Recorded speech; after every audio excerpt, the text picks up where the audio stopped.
교양은 남 얘기죠. 안 물어봐도 알려주는 소 얘기. 소가 없는 소 얘기. 불행 배틀 넘버원 2부 시작하겠습니다. 안소남? 자, 의문의 그녀 시온님. 안녕하세요. 프로 땜빵러 박 박사님.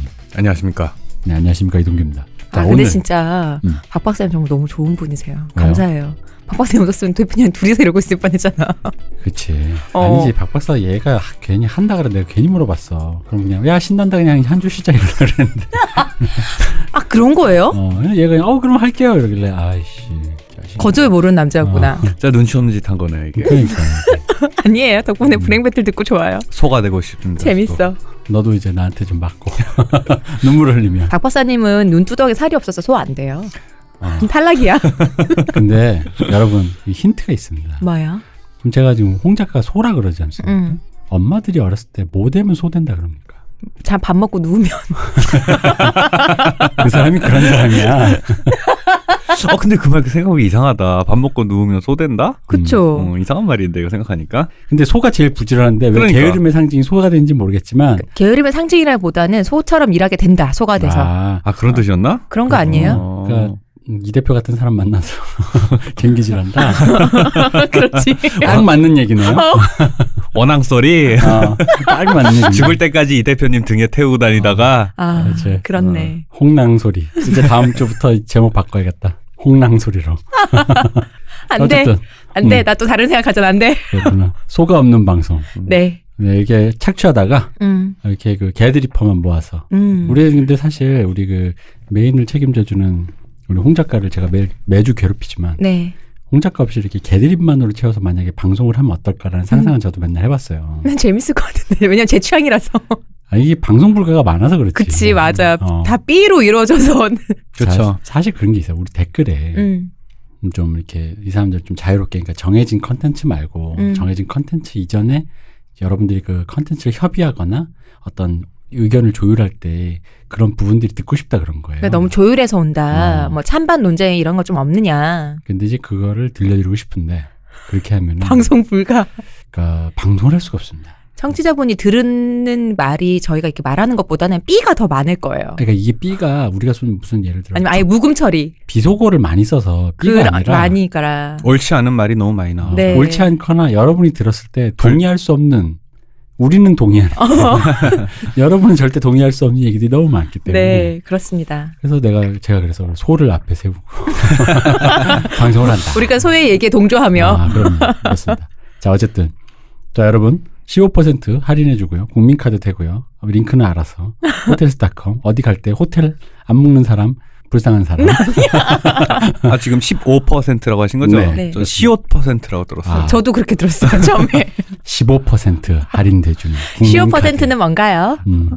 32. 네. 어쨌든 그렇습니다. 광고 듣고 오겠습니다. 지금 티스템 두피 클렌저와 두피 에센스를 검색해보세요. 과학이 당신의 모발에게 주는 선물, 티스템입니다. 자, 대마시안몰에 들어가시면 국내 최저가로 모든 상품을 구입하실 수 있고 여러분들은 무조건 아날람에 클릭하게 돼 있다. 대표님이 말하니까 뭐 이상하다. 넌 이미 클릭되어 있다.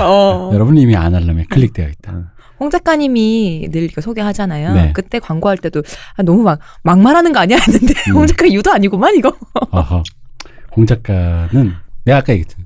홍 작가의 채찍을 때리면 순화돼서 그 정도 나오는 거다. 눈에 보이지 않는 콧뚜레가 있다. 그럼요. 그렇습니다. 홍랑 소리. 오늘 그분을 네. 기리며 네. 어디 간지 모르지만 그럼 오늘 이제 어디선가 풀 뜯고 있겠죠 뭐. 그렇습니다. 자, 얘기 시작하겠습니다. 자, 불행 배틀 넘버원 2부 주인공은 네. 이제 미국 네. 구대륙이었으니까 친대륙 가야죠. 미국의 여가수 빌리 할리데이. 네.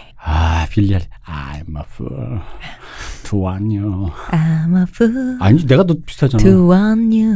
아니야. I'm a fool. 이거 남자가 해야 돼. 시온님 약간 홍대 스타일인데? 시온님 그래? 버스킹 각인데? 그러니까. 나 500원 받는 거야? 눈물의 힙인데 이거 지금. 500원씩만 걷어도 그게 어디야? 약간 요조 뭐 이런 느낌이고 이 대표님은 저기 제대로지? 아니 저기 어디야? 서산의 소판돈 나이트 이런 데서 눈사람 서산 아니고요. 당진. 당진. 그래. 소판도 음성을 들을 수 있는. 네, 그렇죠. 그렇군요. 어쨌든 상관없지만 이분의 본명은 엘레노어 페이건입니다. 이 에디트 피아프와 같은 1915년생입니다. 네, 저희 1915년생 브레인 배틀 하고 있습니다, 지금. 동갑 얘기입니다. 네. 이 구대륙 유럽이 낳은 마지막 스완송 최고의 가수가 에디트 피아프라면 신대륙 미국이 낳은 무지막지한 수의 예술가 중에 한 명인데 이게 사실 그 신대륙 그 미국이라고 하죠. 미국이 대중문화라는 게 결국은 흑인 문화와 백인 문화가 하이브리드 돼가지고 그 미국의 그 풍요 속에서 폭발된 게 미국의 네. 대중문화라고 볼 수 있죠. 뭐 재즈, 블루스, 락큰롤, R&B, 힙합 다 흑인 거고 사실은. 그러니까 맞아요. 생각해보면 다 흑인 문화인데. 21세기 대중음악의 거의 모든 것인데 그 21세기 대중음악에 적어도 대중팝의 그 팝 보컬의 역사 그 전통 위에 서 있는 사람. 한 장을 챕터 네. 쓰신 분이죠. 신대륙이 낳은 전후 최고의 여가수 중 한 분. 그리고 에디트 피아프가 아프더라도 목소리는 흔들림이 없었다 그렇죠. 그랬잖아요. 마지막까지는 그랬다면서요. 근데 이분은 정반대입니다.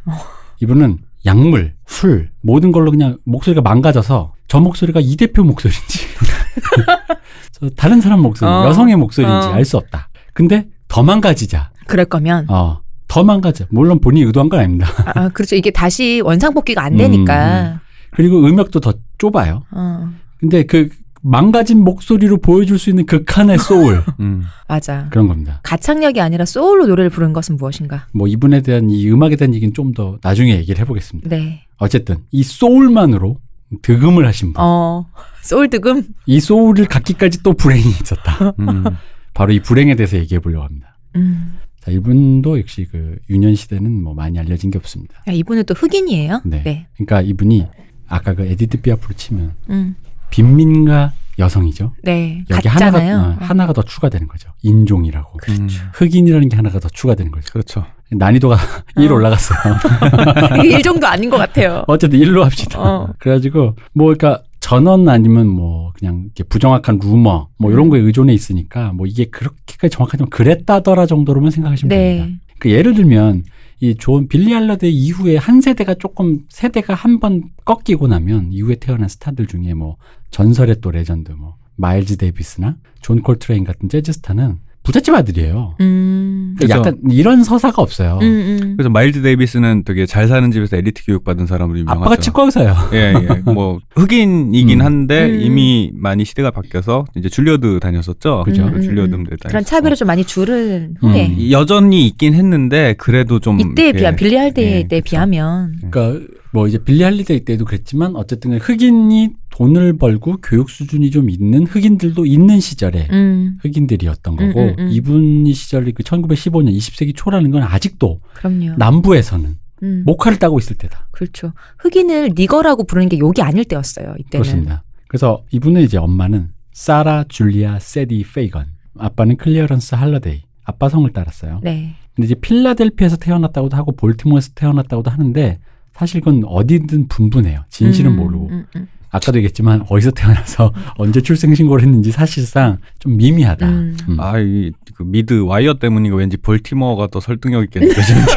필라델피아도 왜 폐원돼? 그러니까 이제 이렇게 생각하시면 돼요. 볼티모어, 시카고로 흑인들이 갔는데 그 영화 캐피탈 레코드에 보면 우리 머디 워터스 형이 목화를 따다가 갑자기 현자 타임이 와가지고 네, 계속 난다.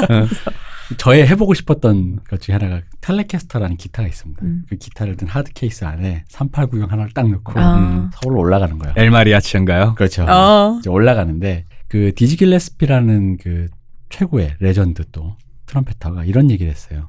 그러니까 원래 블루스라는 게 흑인 음악의 기본이잖아요. 네. 근데 재즈에도 블루스가 있죠. 근데 재즈는 약간 우리가 아는 블루스랑 조금 달라요. 그렇죠. 재즈 블루스는 네. 뭔가 좀 더 어려운 것 같고 약간 도회적인 느낌인데 재즈의 블루스가 원래의 블루스, 여기서 말하는 건 미시시피 남부 블루스예요. 미시시피 블루스, 딴다단다단다 뭐 이런 남부 블루스와 뭐가 다르냐 했더니 남부 블루스는 엄밀히 말하면 노예의 블루스다 이거죠. 노예 시절에 그 고난했던 시절. 요즘 유행하는 그 요즘 다시 회자되고 짐크로우법 시대의 얘기인데 재즈 블루스 혹은 재즈에서 들어가는 블루스 혹은 재즈 그 자체 혹은 또 그 더 넘어가서 R&B까지 이건 흑인의 뭐를 표현하냐면 도시로 흘러들어간 빈민층 흑인의 얘기라는 거죠. 이 차이가 있다. 그렇네요. 남부에서 못 갔다던 시절의 그 블루스가 아니라 도시 이제 슬럼가를 형성한. 근데 이게 미묘하게 다른 게 못 갔다 때 그런 거 있잖아. 인종차별 받고 내가 투표권도 없고 노예 혹은 준노예 같은 소리를 듣지만 직업이 있잖아요. 아, 그렇죠. 농장에서 일을 할 때는 그렇죠. 그러니까 소작농은 하잖아. 빈민은 아니었어요. 근데 자유를 찾아서 북부로 가서 직업을 얻는데 도시로 왔더니 그건 도시 빈민인 거야. 그렇지. 직업이 특정할 수 없는 직업 없고. 그건 뭐 이렇게 꼭 이때의 미국이 아니라 지금의 왜 중국도 시골에서 이제 힘들어서 도시로 와서 도시 빈민층이 형성되는 거잖아요. 그렇게. 그러니까 바로 이 독특한 정서가 그 어떤 그 도시층에 있는 흑인들의 또 독특한 정서가 따로 있었다. 그러니까 이렇게 이해하시면 되는 거죠. 재즈가 주로 이제 그쪽에서부터 그런 정서들을 많이 받아들였다라는 얘기가 있어요. 어쨌든 이 아빠 둘 다 10대였는데 네. 빌리 할리데이 엄마 아빠가 엄마 아버지가 10대일 때 나왔다. 네. 근데 아빠는 기타리스트였는데 기타를 계속 쳐서 자기 뮤직 커리어를 더 만들고 싶은 거야. 그래서 버리고 떠납니다. 에디트 피아프의 엄마처럼 그렇죠. 노래 계속 부르고 싶어서. 그렇죠. 하긴 그 10대 때 기타에 꽂히면 식음을 전폐하고 치잖아요. 그때는. 그죠. 내가 지금 당장 나가서 뭐가 지금은 전폐인데 여자랑 왜 자? 식음을 전폐하던 와중에 갑자기 생기는 거야. 면벽수를 하다가 애가 태어나는 수도 있어요. 이 방송을 들으시는 젊은 분들에게 내가 얘기하는데 그런 일이 있습니다. 이상해. 그런 일이 있어요. 근데 어쨌든 그런 일이 생긴 거야. 네, 그렇군요. 그래가지고 신비롭네요. 기타를 더 치고 싶어서 뭐 일찍 도망간 거죠. 네. 도망갔어요. 아니 뭐 10몇 살인데 갑자기 애가 생겼고 나는 청혼의 꿈을 안고 있으면 빈민이고. 그렇죠. 너무 흔하네요. 그렇죠. 네. 너무 흔하죠. 네. 게다가 이때 당시 아까도 얘기했지만 성공할 길은 엔터테이너 스포츠니까 엔터테이너로서 꿈이 있었으면 한방이라는 느낌 때문에 더 가고 싶었겠지. 그리고 뭐는 모르겠지만 호의로 해석하면 뭐 잘 돼서 돌아온다 뭐 이런 생각 품었을 수도 있고. 처음에는 그랬을 수 있죠. 뭐 그렇죠.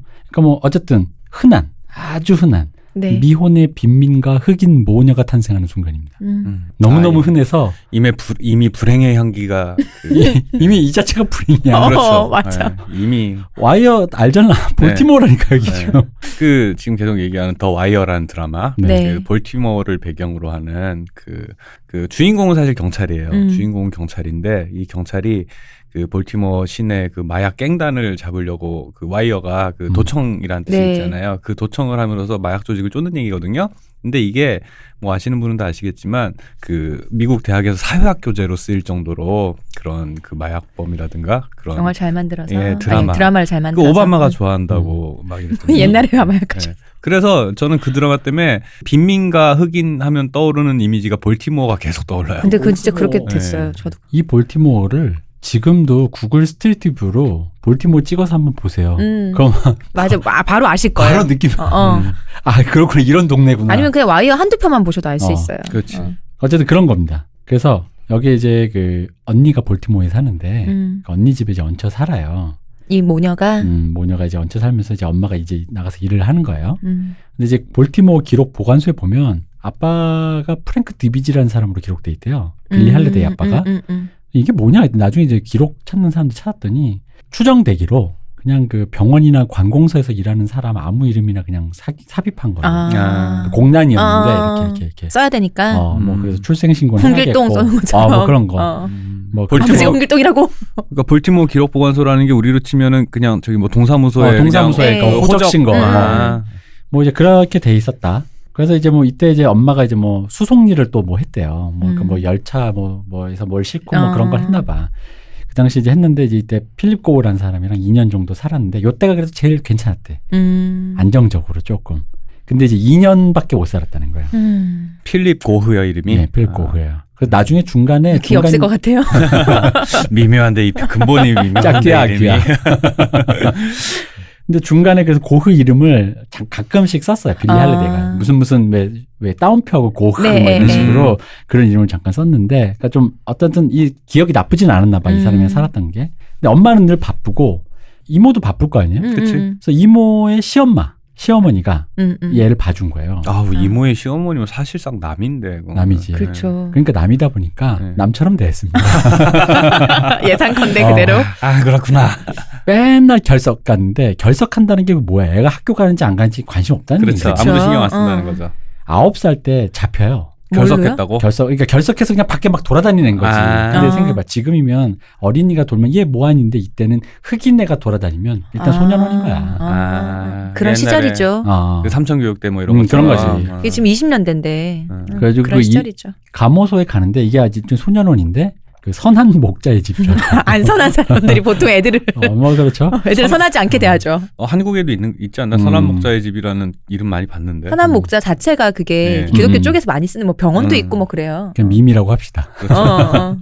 어쨌든 여기서 한 9개월 있다가 엄마가 식당을 열면서 이제 이렇게 일종의 가석방 느낌으로 그러니까 보호자가 좀 이제 든든하다. 어. 직업도 제대로 되고 어.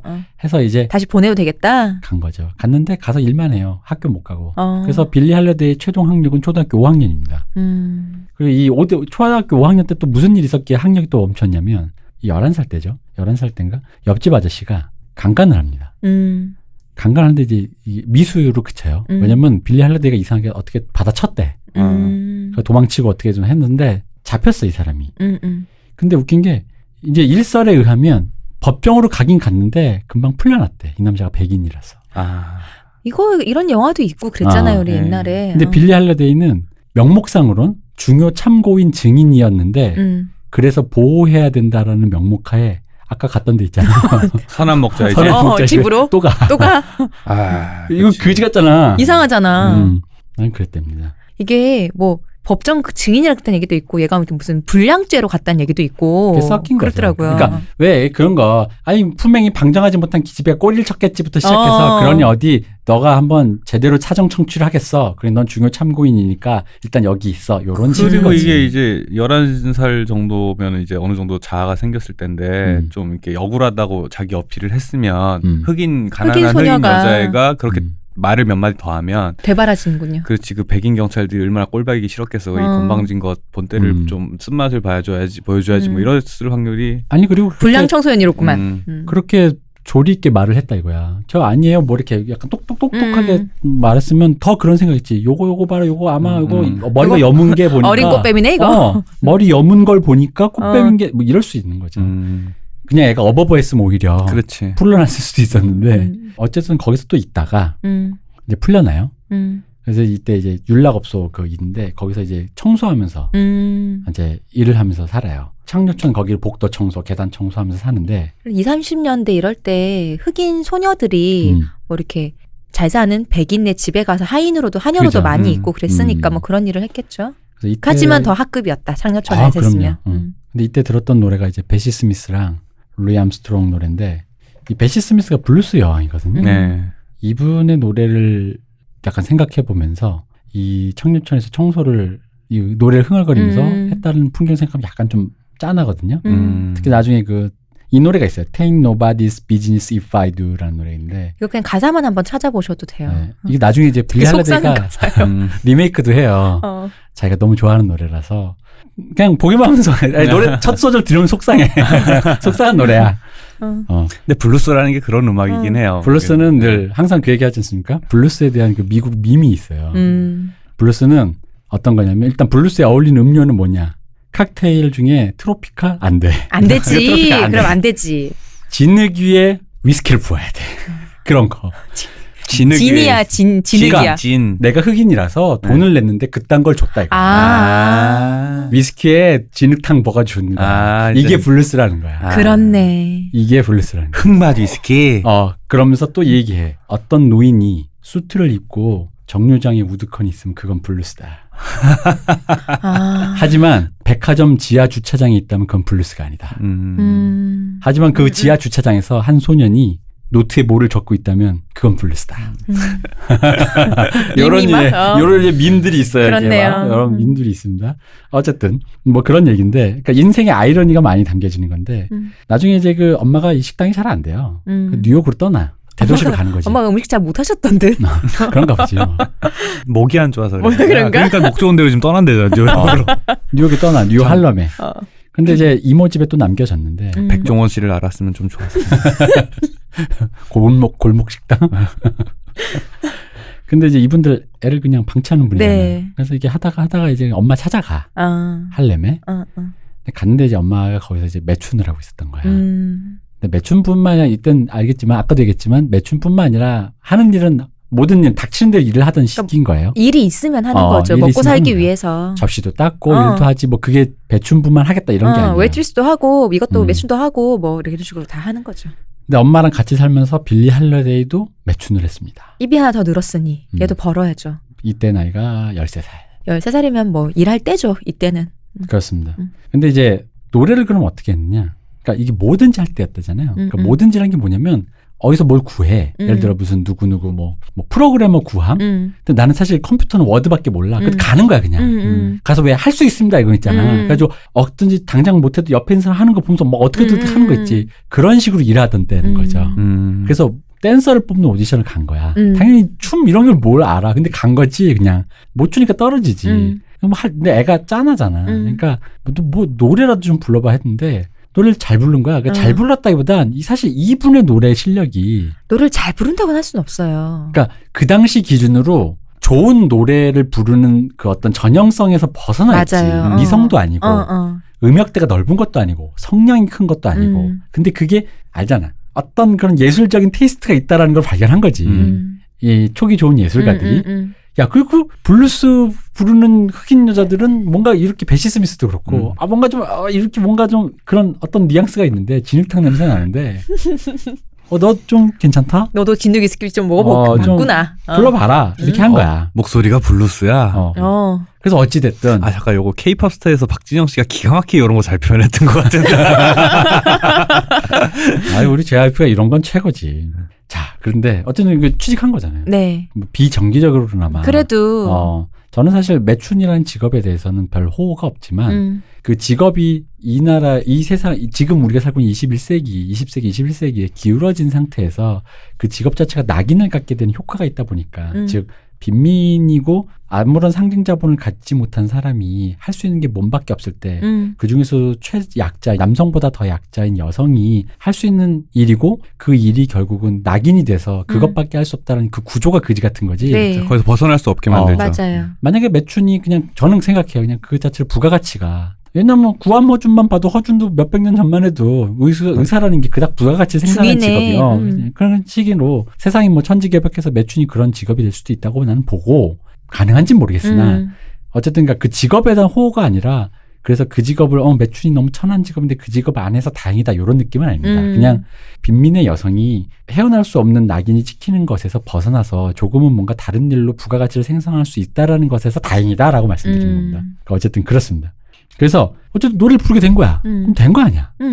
아직 노래 부르고 살면 되지 이제. 아직 어리니까 조금 약간 착취를 당해도 뭐 좀 이렇게 스킬도 배우고 하면 되잖아. 근데 우리 또 강조하지만 불행 배틀 이제 시작이야 불행은.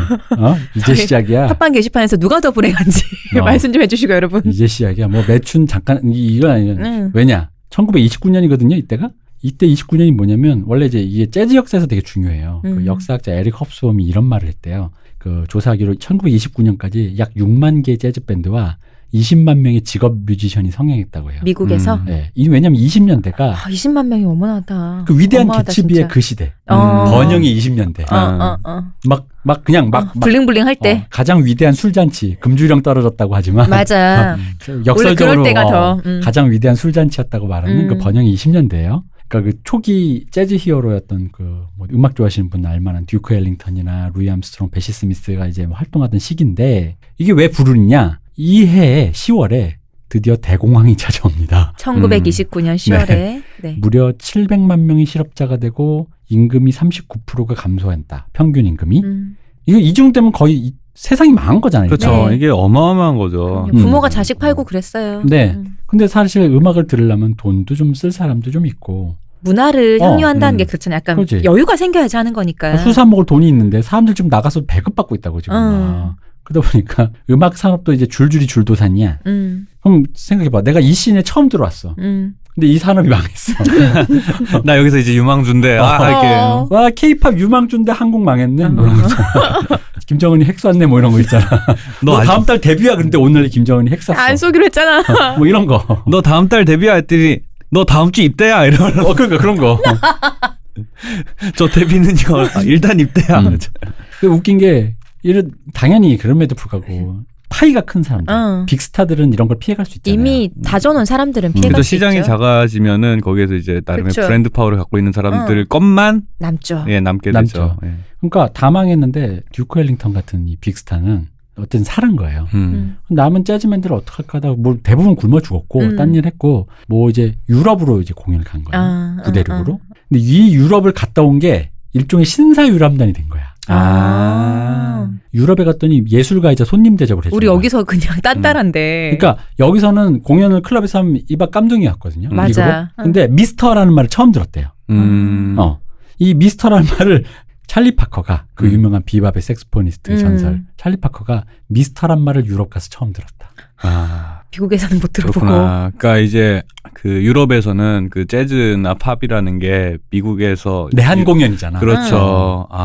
내한 공연은 스탄 거잖아. 그렇죠. 한국에서는 뮤직뱅크에서 1위 한번 못 해본 아이돌이지만 다른 곳으로 가면은 그렇죠. 그렇지. K-팝에 어쨌든 공중파에 그렇죠. 나가는 아이돌인 거야. 구라파에 갔더니. 그러니까 엄청나게 환대인데 이 당시 미국이 어땠냐면 내가 내 클럽에 내 이름 써 있어. 이 대표 공연 누구. 근데 내가 흑인이라서 정문으로 못 들어가. 나는. 내가 메인 출연자인데. 내가 출연자인데. 내가 쇼맨인데. 그래서 앞문으로 들어갈 수가 없는 거예요. 뭐 이런 시대인데 이때 당시 이제 흑인들 유럽 갔다 오니까 약간 그러면서 이제 서서 이제 인종 차별에 이렇게 화두가 되는 거죠. 유럽 사람들이 이때 당시까지도 확실히 근본이 있었네요. 근데 이제 그러니까 이 사람들도 흑인 어쩌고 속으로는 그렇겠지만 격식을 차릴 줄 알았던 거지. 맞아. 바로 이게 PC함인 거죠. 그렇지. PC함이란 건 애티튜드잖아요. 생각이 어떻든 간에 서로 간에 말하지 않고. 그렇죠. 바로 이게 PC함인 거죠. 그래서 유럽 사람들이 이제 어쨌든 그런 이상한 빨간 물을 들였어. 검둥이들한테. 그러고 보니까 또 그렇네. 그 당시에 유럽이라고 하는 거는 또 우리 또 막스 형의 그쵸. 유령이 전 유럽을 휩쓸고 있잖아. 폐회할 때죠. 30년 되니까 특히 심할 때죠. 그래가지고 이제 그 빨간 물 들은 검둥이들이 미국으로 돌아와가지고 이제 나도 살겠다 이러고 이제 이런 시대입니다. 그래가지고 이제 그 유명한 프랭클린 루즈벨트 대통령. 이게 미국에서 몇 없는 3선 대통령입니다. 네. 3선. 그 유명한 또 왜 사회책법 나오는 뉴딜 바로바로 정책. 나오죠. 뉴딜 루즈벨트는 뉴딜이죠. 이걸로 이제 경기가 나아지는 거야. 지금의 그 자한당 분들이 보면 거의 빨갱이 정책. 거의 새빨간 정책. 미국 대통령이. 미국 대통령. 아니 왜 이러세요? 이명박 대통령이 한국형 뉴딜인 4대강과 그렇습니다. 예. 실제로 한국의 루즈벨트 이명박. 루즈벨트 그런 4대강 비슷한 걸 했어요. 어제 재판 잘 받으셨나 몰라. 근데 어쨌든 경기가 조금씩 나아지잖아요. 네. 그럼 사람들이 이제 또 좀 다시 여유가 생기니까. 그래서 이제 이때 유행한 게 뭐 이제 핫재즈라고도 하고 흔히 여러분이 알고 있는 그 스윙 재즈라는 게 이때 유행한 거예요. 그 빰빰빰빰빰빰빰빰빰빰 이거 있잖아. 한국에서 스윙은요. 박진영의 스윙 베이비. 그렇습니다. JYP는 영원히 벗을 수 없는 그림자. 모든 것을 저의 기억을 JYP로 덧칠하지 말아주세요. 나 그거 아니란 말이야. 아니 들으시는 분들이 이해하기 쉬우라고. 그럼. 네. 한국에서 스윙 제일 유명한 스윙은 스윙 베이비지. 덧칠 너무하네 진짜. 그렇지. 근데 이제 이 음악은 기본적으로 댄스 음악이거든요. 네. 그러니까 지금 여러분이 알고 있는 그 재즈라는 음악은 약간 솔로 중심의 굉장히 난해하고 막 솔로 막 무지하게 막 한 5분 10분씩 하고 이런 일종의 그 비밥 전통이라고 흔히 말하는 이게 등장하기 전이어서 댄스 음악 보컬 음악이에요 그냥. 그 사람들 왜 그 미국 영화 보면 가끔 파트너가 졸업 파티나 이런데 춤추는데 되게 막 남자 가랑이 사이로 막 통과하고 막 여자 막 던지고 하는 그런 스윙 댄스. 그런 스윙 댄스가 유행하던 아주 그런 시절입니다. 그래가지고 이제 여기에서 이제 막 드디어 이런 음악이 각광을 받으니까 어쨌든 빌리 할리데이도 배운 게 도둑질이라고 이런저런 레코드상 녹음도 하고 뭐 그러는데 뭐 사회초년생은 어디나 다 그렇듯이 열정 페이로 자취당하는 거죠. 제가 아까 그랬잖아요. 뭐 이렇게 돈도 못 받고 저번 코카인 주에, 받고 네. 네, 그랬잖아요. 그러니까 그거를 네, 저번 시간에. 네 그렇습니다. 저번 시간에 네. 돈 대신 코카인 받고 뭐 이런 것처럼 그냥 돈 좀 받았는데 계약 잘못해서 뭐 로열티 못 받고 막 이런 거죠. 근데 이제 웃긴 게 자기가 이제 이름을 이제 빌리 할리데이로 바꾸는데 이때부터 이제 이름 쓰는 거죠. 할리데이가 아빠성이잖아요. 네. 근데 생각해 보편적으로 생각해 보면 자기를 버리고 간 아빠니까 아빠성을 나래도 안 쓸 것 같은데 왜 아빠성을 썼나 했더니 일단 두 가지. 일단 이분이 약간 그 아빠에 대한 그리움이 좀 있었던 거예요. 그런 것 같아. 나 그 아빠 남자 어떤 나를 좀 보호해줄 어떤 남성으로서의 보호자로서의 남성에 대한 그게 강했던 것 같아. 그리고 이 당시에 이 아버지가 어쨌든 재즈 기타리스트로 살았는데 이 음악씬에서 만난 거야. 그러니까 어쨌든 아빠가 많은 도움은 줄 수 없어도 좀 그래도 좀 어떻게 나쁜 사람은 아니었나 보네요. 그냥 철없는 애들이 그러니까 예. 보통 그렇죠. 이 아버지가 처음에는 얘 내 딸 아니라고 그랬다가 나중에 이제 잘 되니까 내 딸 맞다고 이제 용돈 타 쓰고 그러다고. 근데 그 얘기도 그 얘기했어요. 진짜 내 딸이 아닌 줄 알았던 얘기도 있어요. 아 정말 아니라고 생각해서. 너무 아기 때. 그렇지. 너무 애기 때. 알아보기 힘들 수 있죠. 길 가다 만나면 알 수가 있나 그렇게 되면. 그래서 뭐 어떤 그리움이 있었다는 건데 이 시절부터 이제 친구를 지내는 사람이 있어요. 레스터 형이라고. 이 레스터 형이라는 사람은 이분도 역시 이 말 계속하네. 전설의 오브 레전드, 레전드 오브 전설. 해무진 시리즈만큼 꾸밀 수 있다. 여기 나온 사람들만 다 추려도. 근데 이 그 무라카미 하루키가 네. 할러데이 노래 중에 When You're Smiling을 좋아한다면서 이 노래 나온 레스터 형의 솔로가 천재적이라면서 극찬한 에세이가 있어요. 근데 이 레스터 형이 이제 어떤 스타일이냐면 좀 이렇게 되게 느긋하게 불러요. 근데 아까 얘기했지만 이 당시 스윙 댄스 빠르게. 음악이잖아요. 빠바니까 되게 어그레시브한 스타일이 유행이란 말이에요.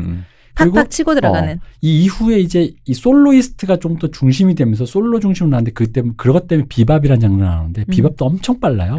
막 BPM 막 180, 250 막 넘어가.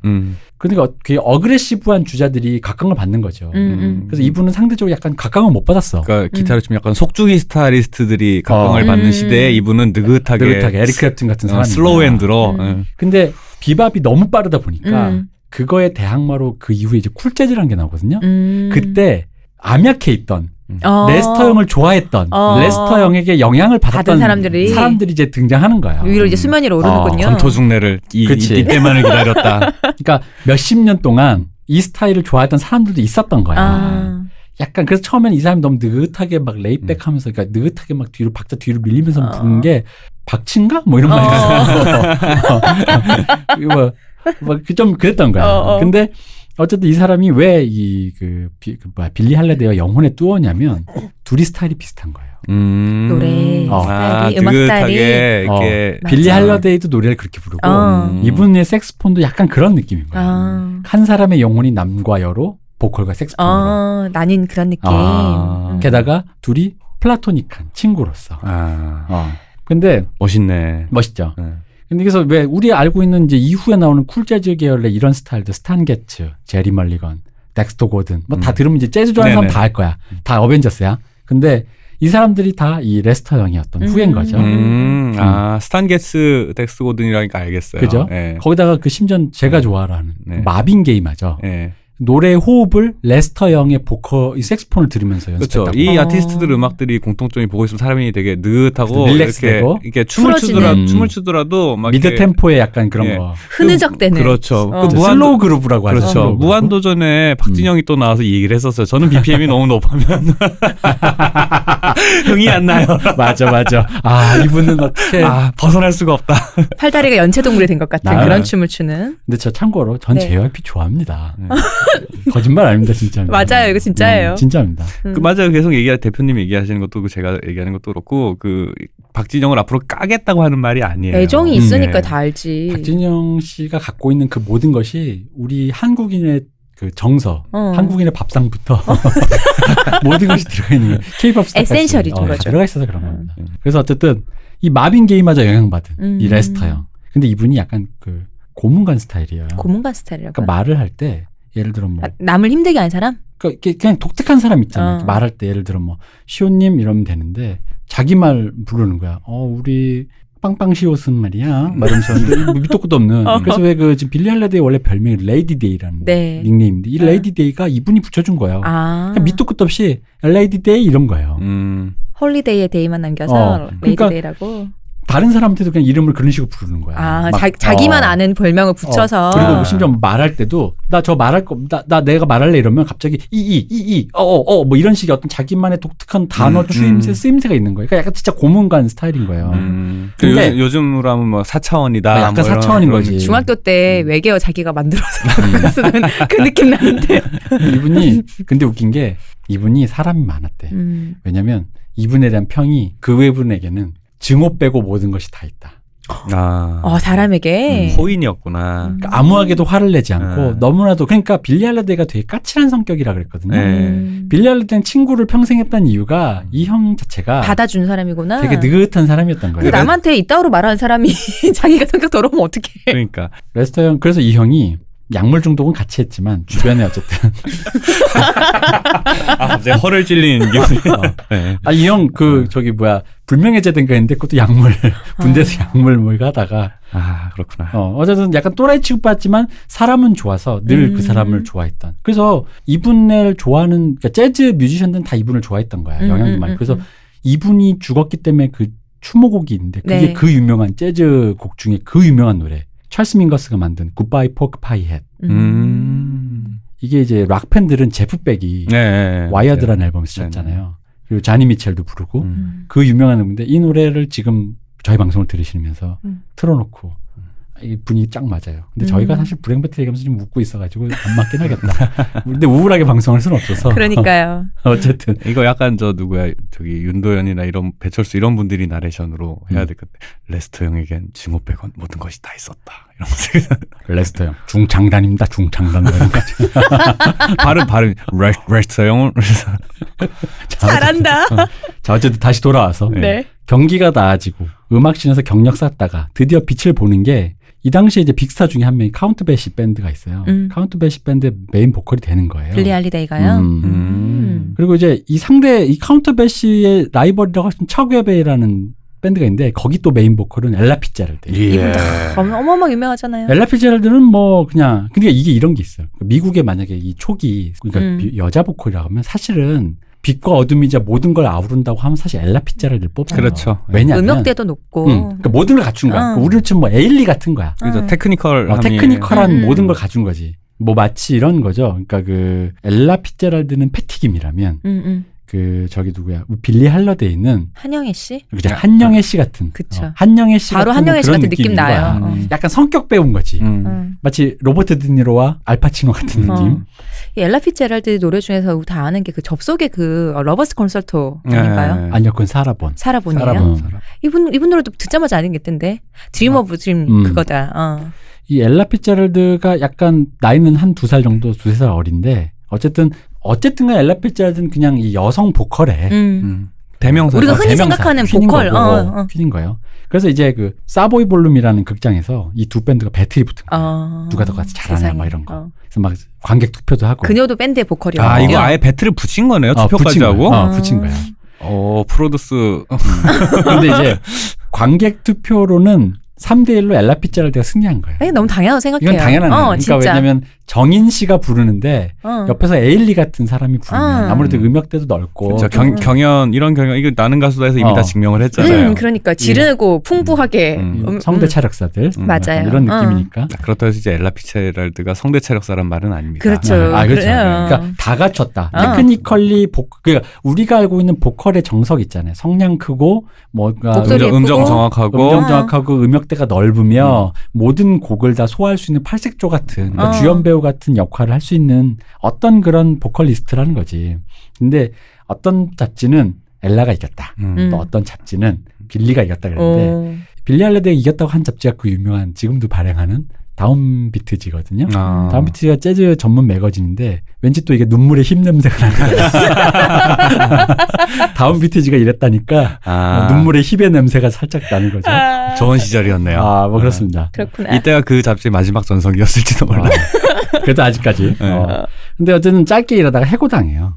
왜요? 밴드로 일하다가? 왜냐면은 이제 밴드 사람들 주장에는 빌리 할리데이가 너무 제멋대로다 이거야.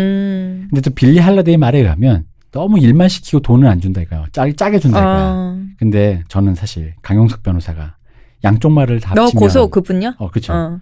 양쪽 말을 다 들어서 합쳤을 때 진실이 나온다는 그분의 말은 진실이라고 봐요.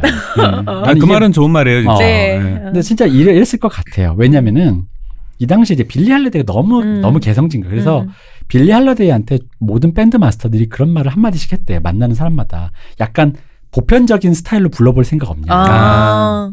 근데 빌리 할리데이가 싫다 이거지. 하지도 못하고 할 줄도 모른다. 그럼 밴드 거기 맞춰갈 수밖에 없죠. 그래서 밴드 맞춰가는데 그럼 이제 그런데 이게 경력이 짧은 슈퍼스타도 아닌 또 여자가 어린 여자가 신인 여가수에게 싫어 이러면은 이게 이제 경력이 많은 이런 재즈맨들이 보기에 까다로운 사람인 거잖아. 까다로운 사람도 많이 순화한 거고 사실은 싸가지 없고 재성인 년이지. 이 건방지 계집애지 그냥. 노래도 옳게 못 부른 년이. 근데 이제 밴드 하시는 분들한테 가끔 얘기 들어보면은 그러니까 우리나라 밴드 음악이 보컬 약한 이유 중에 하나가 보컬이 앞에서 나서 이렇게 사람들 눈에 띄면 밴드들이 소외감을 느끼더라고요. 네. 밴드들이 소외감 느끼고 우리가 걔 백밴드 된 것 같아라는 소리를 되게 그죠. 많이 해요. 그러니까 그 밸런스가 어느 정도 잡혀야 되는데. 노다운 노래 중에서요. Don't Speak이라고 네네네. 그 노래 그 뮤직비디오 한번 보시면 딱 지금 말씀하신 네네네. 그 내용의 뮤직비디오거든요. 근데 사실은 대부분의 락 밴드들이 사람들이 기억하는 건 보컬일 수밖에 없기는 그럼요. 하거든요. 그죠. 그러니까 이제 이 말은 그냥 둘이 합쳤을 때 사실이다. 둘 다 사실이다. 그래가지고 이제 그냥 이렇게 뭐랄까 그냥 해고된 거예요. 어. 근데 이제 그 나중에 보면 이제 카운트베시 이 착취 구조가 조금 있었던 게 카운트베시는 왜 30년대 때 MCA 레코드랑 계약했는데 3년 동안 독점으로 계약한다라는 계약서 끄트머리에 되게 작은 글씨로 이게 막 로얄티 거의 안 준다라는 느낌이에요. 보험 약관처럼 그렇게 써 있었는데 폰트 진짜 조그맣게 하고 적어놔서 나중에 카운트베시가 그걸 회상하면서 정말 그 잃어버린 뭐 그런 식으로 잃어버린 30년대 이런 느낌으로 그래가지고 받은 돈이 선불 $750. 근데 이게 빅밴드다 보니까 26명의 멤버가 나눠 가진 거예요. 그게 한 명당이 아니고 거기다가 이게 이후에 이 앨범을 그러니까 레이블에서 12장을 낸 거야. 그 그러니까 회사에서 3년 안에 12장을 내야 된다고? 3년 안에 그 정도 된 거야. 그 근데 이 레이블에서 당시엔, 그러니까 12장을 냈는데 그걸 지금 750이 다 통이란 얘기죠. 선불이 끝이었다는 거죠. 헐. 그래서 그 나중에 왜 15년 뒤에 그러니까 15년 뒤에 더한 아까 그 저기 레스터 형의 추모 노래를 네. 썼다는 그 유명한 찰스 밍거스 트리오가 앨범 낼 때는 이 그 유명한 프레스티지 레코드사 사장이 바로 여기서 나옵니다. 앨범 그 개런티로 각각에게 트리오니까 3명에게 $10씩 주고 점심 공짜로 사주고 코카인 조금 요거 다 아침 저녁은 굶어요. 뭐 그냥 점심만 공짜로 먹는 점심 거야. 먹고 나팔 불어 뭐 이러지. 힘들면 좀 코카인 좀 빨고. 민거스는 난 베이스니까 손가락 움직일 힘 정도는 뭐 됐잖아 뭐 이런 거지 뭐. 뭐 이런 거야. 야 악랄하다 진짜. 그 이제 클럽이나 공연장도 이런 식으로 이제 페이를 많이 지불했대요. 앨범 내는 회사뿐 아니라. 그럼 근데 배고파서 어디 가도 코카인만 주고 밥은 안 주고. 아버지가 가끔 저기 뭐야. 네. 아이고 왜 그 우리 어릴 때 아버지 세대 어릴 때에 이제 할아버지들 모습 묘사하는 거 보면은 이제 우리 어머니가 가끔 하시는 말 중에 아버지 자기 어릴 때 그 일 끝나시고 돌아오면은 이렇게 고등어 새끼줄에 이렇게 매줘가지고 네, 옛날에는 그죠. 그렇게 이렇게 그치, 내려왔다 봉지 이거 없을 아니야. 때니까. 근데 그게 가끔 이제 월급 대신 그런 거 막 주고 막 그럴 때 있잖아요. 맞아. 약간 이런 느낌으로 아버지가 이렇게 코카인 그 봉지를 이렇게 얘들아, 들고서는 배고프지? 해질녘에 이렇게 해를 들으시고서는 이렇게 할렘가를 걸어서 아버지가 숟가락에 아편 담고 와가지고 우리 장남 한 숟갈 먹을래. 그때 되게- 그 맛을 잊을 수가 없다며. 추억의 풍경 노스텔지어를 불러. 나이를 먹고 아무리 코카인을 해도 그때 그 맛이 나지 않는다며. 그렇지.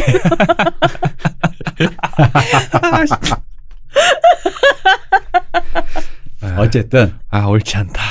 이런 악랄한 시대에 재밌는 게 있어요. 뭐가 있냐면 보통은 이 미국의 대중문화가 세계의 대중문화가 된 거고 보통 그 근간은 어쨌든 흑인 문화가 네. 백인과 하이브리드 됐지만 이게 대중으로 폭발시키는 건 결국 백인이 흑인들 입장에선 조금 억울하다는 느낌으로 뺏겼다는 느낌이죠. 화이트닝 했다라고도 하고 백인이 터트렸다라는 느낌들이 많죠. 뭐냐면 이제 재즈는 이 핫재즈가 유명했을 땐 스윙이 유명했을 때. 스윙이 유명했을 땐 이걸 터트린 사람은 그 유명한 베니 굿맨.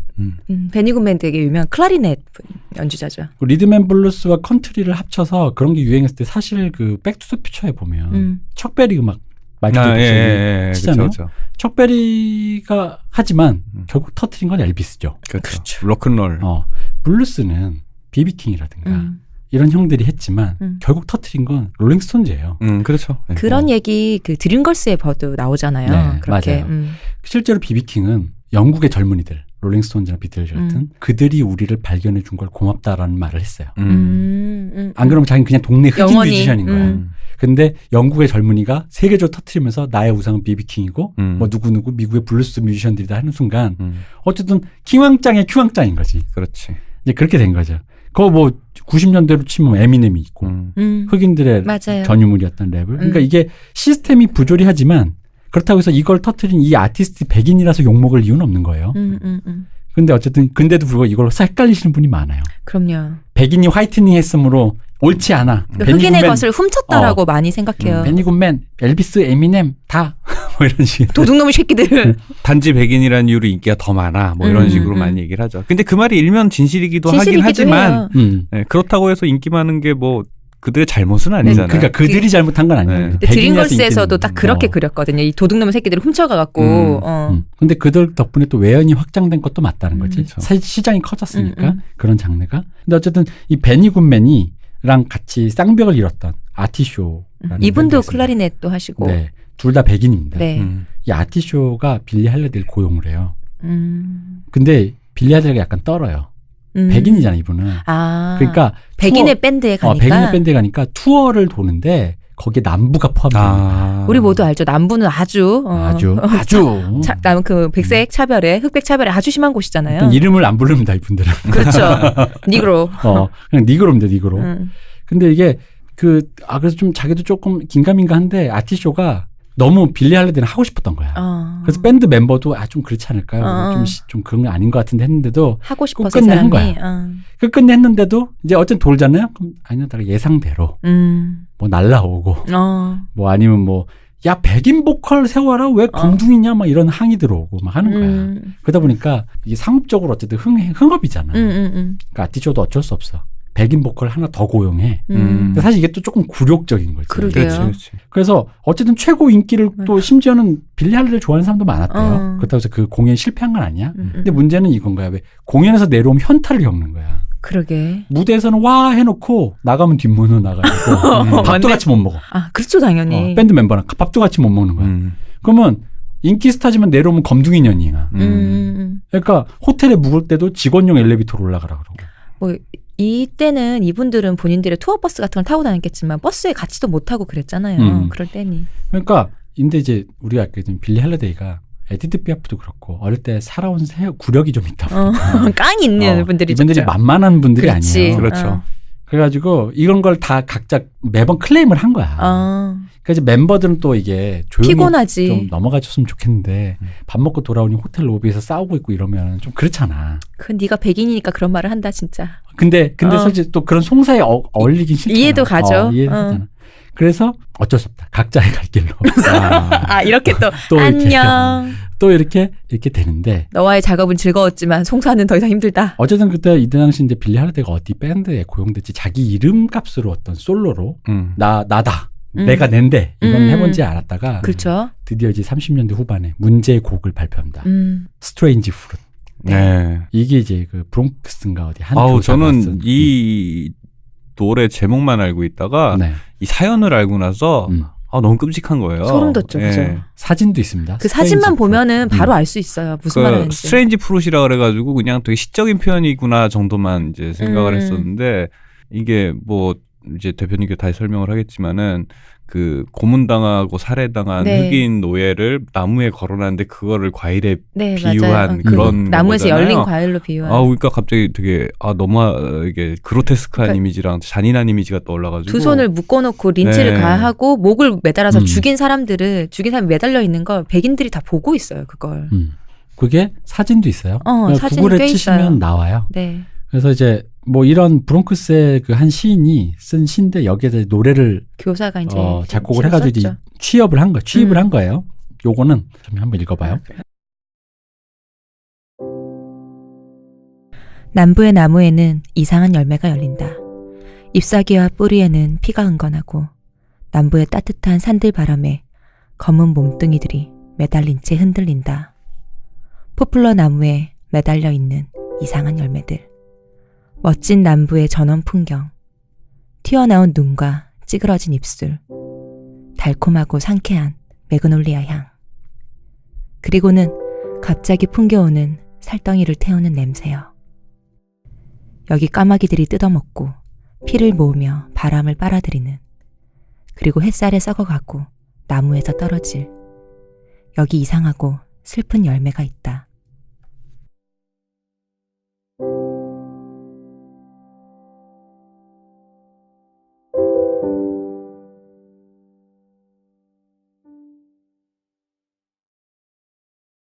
네, 이런 시입니다. 뭐 거의 이무리한 행진곡급의 그렇죠. 그런 느낌이죠. 취입하고 이 노래를 이제 클럽에서 이제 부를 때 처음 이제 부를 때 빌리 할러데이도 떨렸대요. 아 무섭죠. 그런 무섭잖아요. 시대에 이게 이런 노래 부르면. 무슨 노래인지 알 텐데. 어디서 뭐 술병이 날라올지 노래 끝나고 집에 갈 때 덮쳐가지고 뭐 그런 거 왜 부르냐고 막 할지. 근데 이걸 자기 마음을 다 잡은 게 자기 아버지 할러데이의 죽음이었대요. 그러니까 아버지도 급성 폐질환인가 해서 병원을 가야 되는데 흑인이라서 치료를 거부당한 거야. 그래서 그걸로 병이 더 커져가지고 죽었다는 거예요. 그런 마음을 다 잡으면서 불었다는 거죠.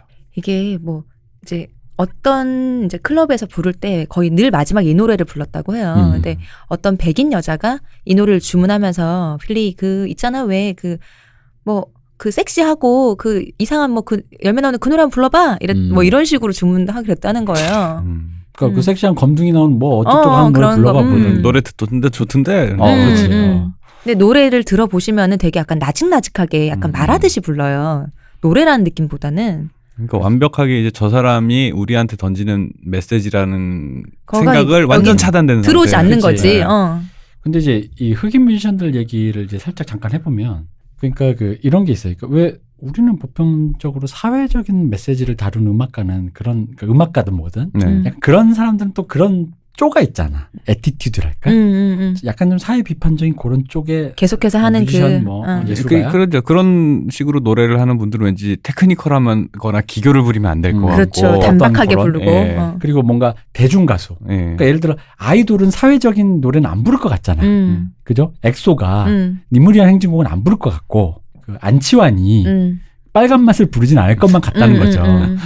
근데 이 당시 흑인 음악들을 들어보다 보면 그게 섞여 있어. 빨간 맛을 부르던 가수가 갑자기 니무리한 행진곡도 부르고 그런 식이라는 거지. 근데 그럼 그게 왜 그러냐?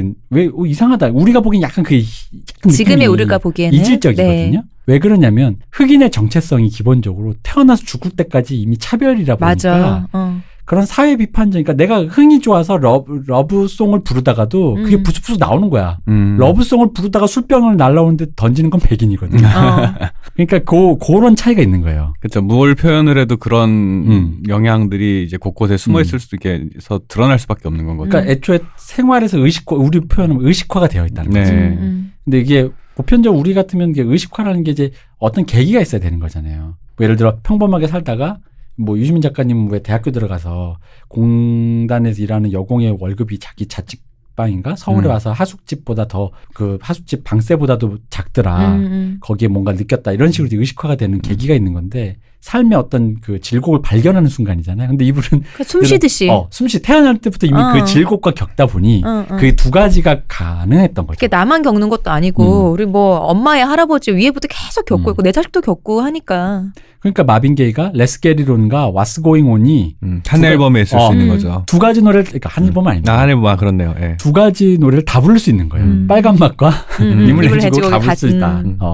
어쨌든 이 노래가 터졌어. 근데 왜? 논란은 언제나 돈이 그렇죠. 됩니다. 맞아요. 히트를 쳤어요. 30년대 차트 아직 빌보드가 탄생하기 전인데 16위. 연간이라는 거잖아요, 이게. 그죠. 네. 게다가 웃긴 게 슬슬 이때 아까 그 유럽 신사유럽 얘기했잖아요. 이게 흑인들의 인종차별에 대한 목소리가 커지고 있을 때인 거예요. 그리고 또한 백인들도 이게 뭔가 아니다 싶은 북부에 좀 그럼요. 동조하는 사람 당연히 있죠. 사람들이 나타나는 거야. 그러니까 당연히 성공했지. 성공해서 돈을 좀 꽤 벌었어. 엄청 벌었더라고요. 그 당시 기준으로. 꽤 벌었어. 지금 돈으로 생각하면 진짜 많이 벌었더라고요. 꽤 벌면 이제 불행이 이제 또 불행 배틀 넘버원이라는 걸 잊으면 안 돼요. 괜히 잘할 말이야. 슬퍼. 돈을 많이 벌면 불행해져. 이런 잘못. 그러니까 맞아. 그런 잘못된 생각이. 또 전형적으로 또 불행해집니다. 엄마가 식당을 차려요. 네, 얘기했죠. 엄마 음식 못 하신다니까 왜 자꾸 식당을 하죠? 그러니까 근데 백종원 씨가 있었어야 이게 좀.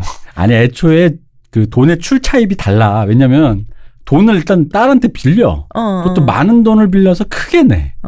그리고 맘 할리데이라고 아예 나 할리데이 이름을? 엄마가 식당을 내는 거야. 근데 나중에 이제 중간에 조금 갑자기 급전이 필요할 때가 있었던 거야. 빌리 할리데이에서. 엄마 나 그때 혹시 장사 돈 좀, 계속 하니까 돈 좀 줘봐 했더니 이제 뭐 몇 센트를 줬다는데 이 센트라는 게 뭐 수사적인 표현이겠죠. 그러니까 네. 동전 몇 개 줬다 이거지. 네. 그러니까 망해가고 있었다 이 얘기인데 먹고 죽을래도 이거밖에 없다. 박진영 씨도 뉴욕에다 한식당 차렸다가 망해가지고. 이분은 도대체 끝없이 나오는 건 뭐야 대체 진짜 뭐지 정말? 파도 JYP. 그 현지 법인을 없앴죠 이제. 아니 지금 우리 프랑스 사람 얘기하고 미국 사람 얘기하는데 그렇게 귀결은 계속 JYP야. 아, 그럼 이상해. 우린 로드 투 JYP니까. 그러니까 이제 음악 하시는 분들이 요식업에 많이 진출을 하는데 이게 함부로 하면 안 된다. 그럼요.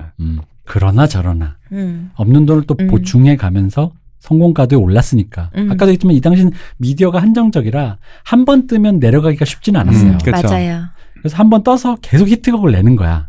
근데 이때 재밌는 게 46년도에 영화에 딱 한 번 출연해요. 남자 상대 배우가 루이 암스트롱이에요. 오, 어릴 때 들으면 살았다면서요. 자기가 창녀촌에서 청소하면서 듣던 노래. 그 사람과 어머 세상에. 이렇게 같이 배우가 된 거예요. 근데 나이 차가 많이 난다고 나의 아저씨 뭐 또 이러면서 욕하면 안 됩니다. 그런 거 아니라 이 재즈 제목이 뉴올리언즈인데 뉴올리언즈의 그 재즈 씬에 대한 얘기인 거예요. 근데 생각해보면 문제는 이거 여기서 탄생하는 거야. 46년도에 재즈를 다룬 배경도 뉴올리언즈인 남자주 여자 주인공 흑인인 영화라는 게 이게 가당키는 하나. 이게 쉽지가 않아. 그러니까 예를 들면 이거 지금이야 한국 역사를 한국인이 연기한다 같은 소리지만 이 느낌은 마치 일제 강점기에 한국인이 일본의 왕실은 백제에서 왔다. 뭐 이딴 소리 하는 거라는 거지. 지금이야 그런 소리 하면 아무 그러시든가 하겠는데. 천황모독이죠. 그러다 보니까 이제 PD가 조금 그래도 팔아먹어야 되니까 작가를 시킨 거예요. 작가한테 야 이게 너무 재즈가 흑인의 것이다 한 것만 하는 거 베니군맨도 있고 그런데 그러니까 조금 분량을 좀 어떻게 좀 해서 그런 뉘앙스를 좀 해보자. 근데 루이 암스트롱은 최고 배우니까 루이 암스트롱을 그거 할 수 없으니까 가수니까. 빌리 할러데이 분량을 이제 드러내려고 그러는 거야. 야 드러내야지 막 그러는 거야. 근데 통편집을 하려고 했는데 이 작가가 헐리우드 10이라는 이게 있습니다. 헐리우드 10. 그 헐리우드에서 일어난 그 사건이죠. 메카시 열풍에. 네, 메카시 열풍에서. 일종의 빨갱이인 거죠. 빨갱이 색출 작업에서. 그걸로 감옥에 가요.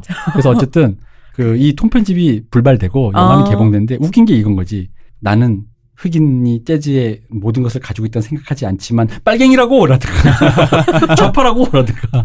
그 헐리우드 10이 그거죠. 저기 그 헐리우드 작가들 안에 실제 공산주의자들이 있었던 그 사람들. 그러니까, 그때 작가들뿐 아니라 네, 이제 그때는 작가들이 다 파업도 하고 그랬었잖아요. 근데 작가들뿐 아니라 거기 뭐 배우가 됐든 뭐 연주자가 됐든 처음에 이제 작가 길드가 주도 그렇죠. 했는데 그게 그 얘기가 트럼보나 영화 맞아요. 트럼보나 저거 그 코엔 형제 영화 헬시죠. 네, 헬시저나 트럼보나 이런 데 보면 이제 그 메카시 선풍이 오기 전에 헐리우드 내 이제 그 좌파들의 분위기라든가 이런 게 있었고 그리고 또 이제 그런 거 있어요. 그때 당시에 그 예를 들어서 한국 전쟁에 파견된 미군 장교들 있잖아요. 네. 그러니까 이 공산주의가 얼마나 이제 많이 만연해 있었냐면 한국의 공산주의자들이랑 전쟁을 한 미군 장교들 안에서도 그때 당시는 이제 그 공산주의가 남하하는 걸 막으려고 이제 전쟁에 파견을 그렇죠. 한 거잖아요. 네. 그럼에도 불구하고 당대 엘리트들한테는 공산주의가 굉장히 힙한 어떤 사상이었던 거예요. 맞아요. 예, 그러다 보니까 공산주의자 엘리트들 사이에서는 공산주의나 사회주의에 대한 거부감이 거의 없었다 그러더라고요. 그러니까 3, 40년대 우리나라에도 그 공산주의 문화 카프라든가 네. 그러니까 이 당시에는 엘리트들에게 힙한 사상인 게 많고 그러니까 이 헐리우드 10이라는 게 10명이란 거예요. 원래 11명이었는데 그 브레이트 그 유명한 브레이트가 나도 증언하겠다라고 해가지고 10명이 남은 거예요. 이 10명 끝까지 증언 안 한 거야. 무슨 뭘 증언하냐. 근데 그 증언지 너무 웃기잖아.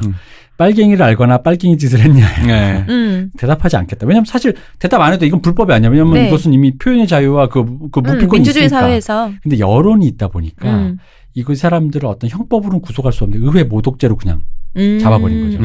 의회에서 대답도 안 하고 뭐 이 사람들도 약간 좀 태업 같은 짓을 한 거야. 가만히 있지 않고 뭐 이렇게 해가지고 나오지도 않고 뭐 그러니까 헐리우드 10은 처음에 10명으로 시작했지만 나중에 수천 명이 딸려가는 메카시 광풍이 된 거야. 네. 그거 재밌는 거지. 프로듀서의 말을 듣기 위해서 상업적으로 역사를 조금 수정해볼까? 하지만 난 사회주의자지 뭐라는 이상하잖아. 뭐 좀 이상한 사람들입니다. 흑인은 통편집하고 할 수 있지만 난 사회자유자. 이게 왜냐면은 이 당시의 분위기를 조금 이렇게 설명할 게 있어요. 이게 이제 모스크바 이 40년대 모스크바 재판이 있었어요. 네. 이게 뭐냐면 스탈린이 고문으로 억지로 사람들 받아내가지고 자백을 받아내서 반대 파들을 다 숙청하는 그 네. 재판이 있었던 거야. 그리고 그다음에 독일이랑 소련이 나치랑 스탈린이 히틀러가 독일 소련 불가침 조약을 맺은 거예요. 이건 거의 사상적으로 극과 극인데 손을 그렇죠. 잡은 거야. 네. 그러니까 이 당시엔 사상 이꼴 자기 입장인데 공산당이 미국에도 있었는데 공산당에게 실망을 하면서 공산당에게 등을 지는 사람들이 많은 거야. 그렇죠. 그러니까 여론적으로 공산당에게 공산당 입지가 좁아진 거예요. 그 예전에 방금 말씀하셨듯이 그 박 박사 말씀하셨듯이 그 힙한 사상이었다가 네. 눈물의 힙이 된 거야.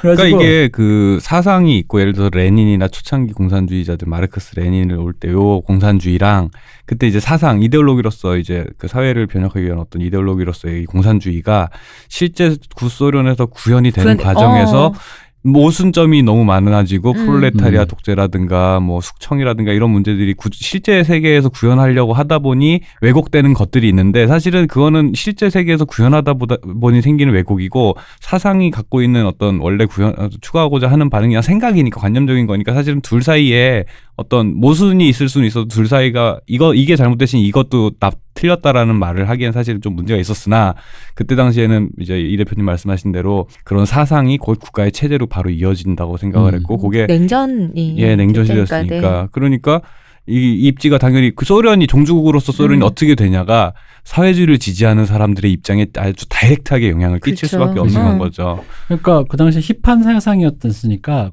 사회주의나 공산주의를 좋아하거나 따르지 않더라도 아 저런 게 있구나 정도였단 말이야. 왜 마치 뭐 음악으로 치면 아 헤비메탈 안 좋아서 헤비메탈 좋아하는 사람이 있구나가 돼버렸는데 이건 마치 헤비메탈 듣다가 사람을 죽인 거야. 네, 그렇죠. 그래서 저 락 장르가 악마의 장르고 이런 식으로 여론이 격화가 된 거예요. 그렇죠.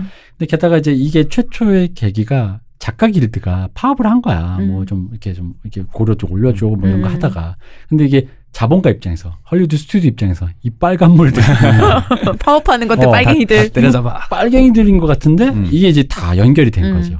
근데 웃긴 건 어쨌든 이 작가가 갔어요. 그러다 보니까 영화는 제대로 개봉이 됐어요. 그러게요. 어쩌다 보니 참 뭔가 이 역사의 아이러니는 정말 그죠. 이게 역사가 정말 아이러니한 거죠. 뭔가 꽁 잡는 게 매고 뭐 이러니까 매 잡는 게 또 뭐고 하는 게 이게 이런 거야. 만약 이거 안 됐으면 이분이 냅뒀잖아. 그러면 이 영화는 통편집이 되고 그렇죠. 빌리 할리데이는 없겠지. 흑인이란 이유로 편집이 되고 흑인의 역사는 왜곡됐겠지. 그렇지. 지금도 그 영화가 뭔가 그 흑역사로 나오겠지. 그렇죠. 서프라이즈 이런 데 후일담으로 나오겠죠. 사실 이 영화는. 그래서. 인생의 아이러니가 이렇습니다. 그렇죠. 이때쯤 하여간 어쨌든 이게 바로 뭐냐. 모스크바에서 벌어진 일이 길을 건너 나의 운명을 결정짓는. 내가 어찌할 수 없는 곳에서 이미 내 운명이 결정되는. 날개짓이 그죠. 그러니까 사람이라는 게 그런 것 같아요. 이제 자기가 갖고 있는 어떤 이념이나 생각이라든가 이제 머릿속에서 이 말이 맞지라고 하는 거랑 실제 세계에서 벌어지는 건 당연히 간극이 인간이 하는 거다 그렇죠. 보니. 근데 그런 괴리를 사람은 다 안고 그냥 살 수밖에 없어요. 미국에서 파견돼서 한국으로 온 주한미군 그 이제 50년 이제 그 6.25 때 미군 장교들 중에 분명히 사회주의나 그 자거나 공산주의에 동의하는 사람들이 있었는데 눈앞에 적이 있잖아요. 공산당에서 내려왔잖아. 그 사람들이랑 싸우는 거랑 내가 공산주의자인 거랑 혹은 내가 사회주의 사상에 어느 정도 동조하는 거랑은 눈앞에 있는 위기라든가 해야 되는 일이 있으니까 별 괴로움 없이 아마 싸웠을 거예요. 그쵸? 그럴 수밖에 없죠. 그러니까 그런 것들이 이제 그런 종류의 이제 모순이라든가 그 괴리라는 건 누구나 있을 건데 그게 있다고 해서 이상한 게 아닌데 그걸 없애려고 무리하다 보면 자기 생각이 왜곡되기 시작하고 이렇게 사회주의자인데 인종차별을 위해서 편집을 하게 되는 이유. 내가 믿는 어떤 사상이 순백했으면 좋겠잖아요. 네, 뭔가 티가 그러니까. 있으면 이상하잖아. 그러니까. 나의 마음을 위해서. 뭐 이렇게 됐습니다. 네. 어쨌든 이런 혼파망의 시대에서 정말 혼파망이네요. 빌리 할리데이는 역시 여전히 똑같이 약물을. 이 시대는 기승전 약이구나. 이게 웃긴 게 그 당시 이제 약이 아편이나 그나마 마리화나는 괜찮은데 헤로인으로 넘어가면 노답이었다 그래요.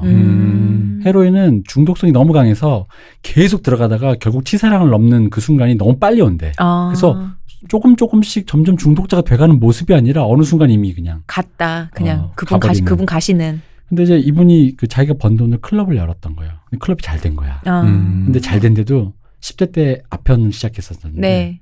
이미 약물 중독이 와서. 근데 그 아편이 이제 헤로인으로 바꿔서 더 세게 이제. 그렇죠. 이게 당연히 에스컬레이트 되니까요. 약물이란 게. 그럼 이제 우리가 이제 헐리우드 영화 많이 보면 알지만 당연한 수순은 이제 마약 소지죄로. 이 미국 경찰이 되게 부지런하지 않습니까? 그 마약 소지죄로 체포되고 풀려나고 구속되고 풀려나고 첫째 남편이 지미 멀로라는 사람인데 이 사람이 또 마약 딜러를 소개시켜줘요. 근데 이 사람이 나중에 지미 멀로랑 셋이서 같이 다 마약하고 나중에 또 이 마약 딜러랑 또 사겨. 족보가 아주 그리고 둘째 남편은 골드 디거야. 그야말로. 근데 뭐 또 자기 돈이 있으니까 이 남자 저 남자 막 만나면서 뭐 당시에 남자들이 그러하듯이 또 만나서 내 돈 좀 갈취하다가 나도 좀 때리고 같이 약도 좀 먹고. 그게 뭐야? 아니 뭐 아까 얘기했던 거 그러니까 서랍장은 열려 있고 정종병을 들고 있고 그렇죠. 돈 어디다 숨겨놨어. 이거 있잖아요. 너 잘 나간다고 남편 무시하는 거야. 그렇죠. 돈 내놔. 뭐 그 중에는 이제 당시 셀럽들도 많습니다. 그 중에는 뭐 일설로 오손웰즈랑도 사귀었다. 아 진짜요? 오손웰즈? 그 시즈밍 그 케인의 오손웰즈. 오손웰즈? 랑 사귀었다는 얘기가 있어요. 오손웰즈도 눈물의 힘냄새가.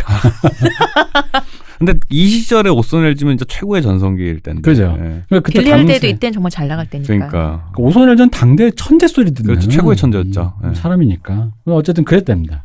그리고 이제 이 당시에 이제 마지막으로 돌아가실 때 이제 마지막 남편은 마피아였어요. 이제 약을 이렇게 정말로 잘 구해줄 사람인가요? 약도 좀 구해주고 좀 때리고 그리고 할리데이 이름으로 사업을 이제 하려고 아내 팔아서 사업을 하려고 이제 꿈을 꾸시다가 돌아가셔. 아내가 죽는 바람에. 그래서 그 꿈은 이루어지지 않는 걸로. 정훈의 꿈은 접고. 근데 웃긴 게 이때 이제 돈이 점점 없어지는 게 그 뉴욕시에서는 그 캐바레 카드라는 거를 발행해요. 그 허가증 같은 거죠. 그죠. 그러니까 뭐 캐바레에서 노래 부를 수 있는 허가증 같은 그러니까 거. 노래값 포함해서 술을 팔거나 그러니까 유흥업소 종사자 자격증 비슷한 거예요. 술을 팔 수 있거나 뭐 유흥업소를 운영하거나. 뭐 1종, 2종 우리 그런 것처럼. 근데 그 중에서 이제 플레이어들 이런 이제 공연자들은 2년에 한 번씩 갱신해야 되는데 당연히 마약 피고 막 이렇게 경찰에 들락날락 하니까 이게 취소가 된 거야. 그럼 뉴욕시에서 못 부르잖아. 그렇지. 클럽에서 공연을 해야지 돈인데 우리도 행사가 돈이잖아. 그러니까 메인 스트리트를 벗어나서 다른 데로 여기저기 다니는데 당연히 왜 그런 거 있잖아. K-팝에서 계속 1등을 해야 다른 나라에서 최고의 아이돌 내한공연 스타가 되는데 K-팝에서 방송 금지당했어. 본진에서 별 볼 일이 없으니. 그럼 외부에서도 약간은. 예전에 1,000만 원 주던 행사비 500만 원 주고 이제 그런 거 아니에요. 이제 그러면서 이렇게 된 거예요. 근데 헤로인을 한 사람이 정상으로 돌아올 리가 없고 주변인들도 왜냐면 이게 마약 먹고 이런 중독자들은 알잖아요. 주변을 파괴하죠. 주변 사람들이 힘들게 하잖아. 그러니까 음악을 아무리 사랑하고 이 여자가 너무 좋다고 해도 이 사람을 케어한다라는 게 이게 너무 엄청난 희생이에요. 견디기가 쉽지 않죠.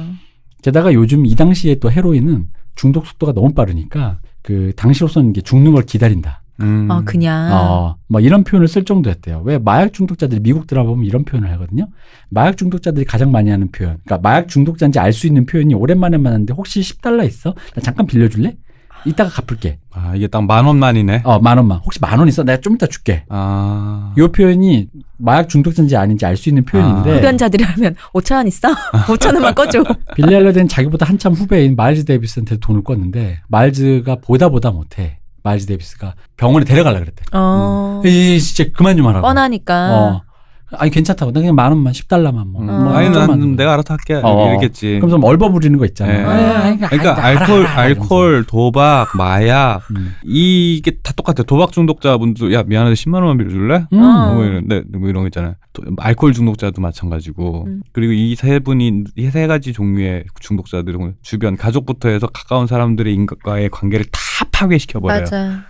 답도 없어요 이건 진짜. 어떻게 할 수가 없어. 도와주려고 해도 도와줄 방법이 없어요 진짜. 이 당시 왜 마약 관련된 재즈 뮤지션 얘기는 뭐 그 유명한 에릭 돌피 얘기도 있어요. 에릭 돌피 플룻 뭐부터 색스폰 뭐 다 부는 천재 뮤지션인데 이 자식 요즘 공연도 안 하고 뭐 하지 했더니 집에 갔더니 그냥 집에서 멍하니 굶고 있더래. 마약만 하고. 뭐 이런 류의. 그렇죠. 사실이야? 뭐 이런 거 실화야? 뭐 이런데. 아니 근데 중독자들이 대체로 그래요. 대체로 그래요. 이게 그나마 폭력적인 성향이 안 드러나면 다행이야. 맞아. 진짜 뭐 뽀개고 싸우고 이러지만 않으면 다행. 아니 그게 헤로인이 약간 다운계래요. 그러다 보니까 기분은 좋아지는데 침착해지는데 그래서 흥분을 하고 싶어서 코카인이랑 섞는데 요즘에는 흥분이랑 플러스랑 못 산다 진짜.